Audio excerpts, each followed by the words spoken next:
Tunamkumbuka kwa moyo wake wa upendo na mahusiano mazuri aliyoyajenga katika jamii, pamoja na utayari wake wa kushirikiana na kushauriana na makundi mbalimbali.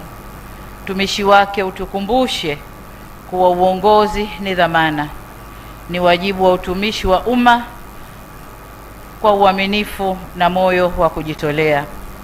Huu ndio urithi aliotuachia mpendwa wetu marehemu Lukuvi, na kama alivyosema baba paroko kwamba katika utendaji wa serikali nafasi hii lazima izibwe na si mbadala.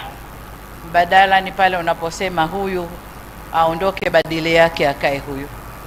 Lakini kilichotokea hapa ni paukwa pakawa, mmoja ameuka, mwingine atakaa katika nafasi hiyo. Kwa tutajitahidi kuweka mtu ambaye ataweza kufuata, si kwa ukamilifu, lakini atajitahidi kufuata nyayo zake, na nataka niwahakikishie kwamba hatutamsahau Mayele wetu, tutaendelea kumkumbuka.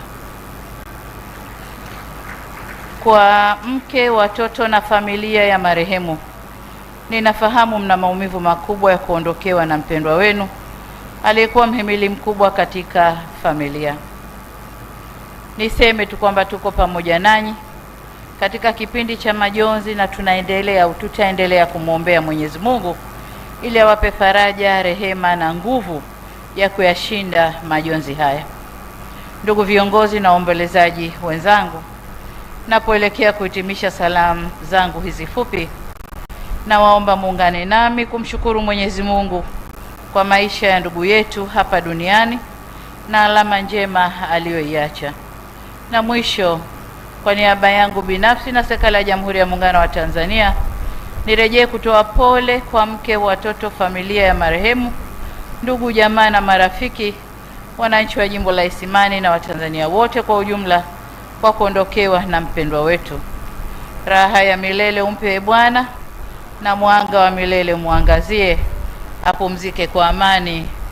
Amina. Na upande mwingine tunasema inna lillahi wa inna ilaihi rajiun. Asanteni sana kwa kunisikiliza.